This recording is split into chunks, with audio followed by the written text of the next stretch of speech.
Friends, ഇന്ന് നമ്മൾ ഉണ്ടാക്കാൻ പോകുന്നത് മാങ്ങാക്കറിയാണ്. ആദ്യം അതിന് ഞാൻ 3 മാങ്ങ അരിഞ്ഞിട്ടുണ്ട്. ഇനി വേണ്ടത് ഉപ്പാണ്. നല്ല പുളിയുള്ള മാങ്ങയായതുകൊണ്ട് കുറേ ഉപ്പ് വേണ്ടി വരും. അതുകൊണ്ട് കുറേ ഉപ്പ് എടുത്തിട്ടുണ്ട്.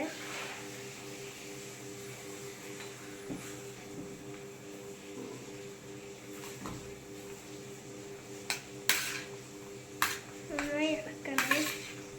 ഞാൻ ഇന്നാണ് ഈ മാങ്ങ കണ്ടത്, അതുകൊണ്ട് ഇന്നാണ് വേണമെങ്കിൽ നിങ്ങൾ ഇത് മാങ്ങ ഉപ്പ് ഇങ്ങനെ ഇട്ട് നന്നായി ഇളക്കി കഴിയുമ്പോഴത്തേക്കും ഇട്ട് നാളെ ഉണ്ടാക്കുന്നതാണ് നല്ലത്.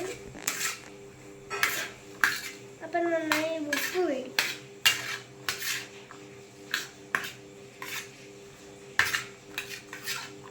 അപ്പം നന്നായി ഇളക്കിയിട്ടുണ്ട്. ഈ സ്പൂൺ കഴുകിയിട്ട് ഇനി കുറച്ച് മുളക് പൊടി എടുക്കാം.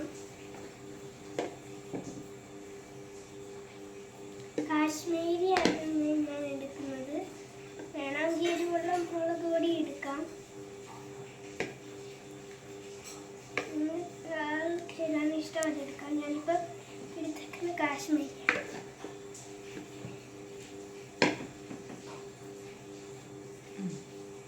ഓക്കെ, ഇങ്ങനെ മുളക് പൊടി ഇട്ട് വീണ്ടും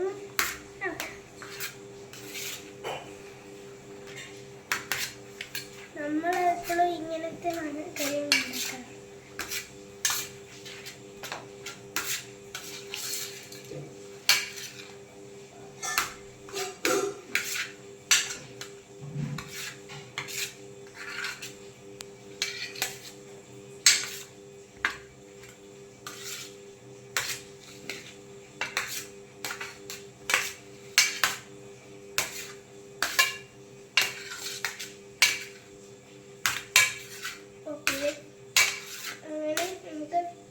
ഇളക്കിയിട്ടുണ്ട്. ഇനി നമുക്ക് കായമാണ് ഇടേണ്ടത്.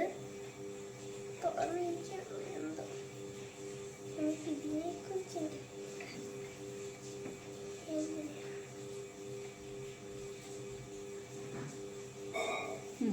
ഓക്കെ, കുറച്ച് കായം ഇട്ടിട്ടുണ്ട്.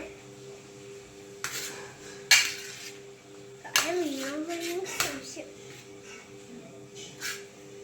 മണമുണ്ടോ കായത്തിൻ്റെ? വെച്ചിട്ടൊരു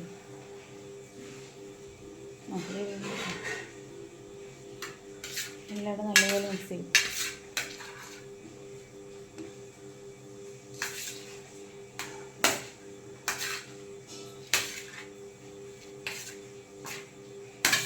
നല്ല പുളിയുള്ള മാങ്ങ എടുക്കും.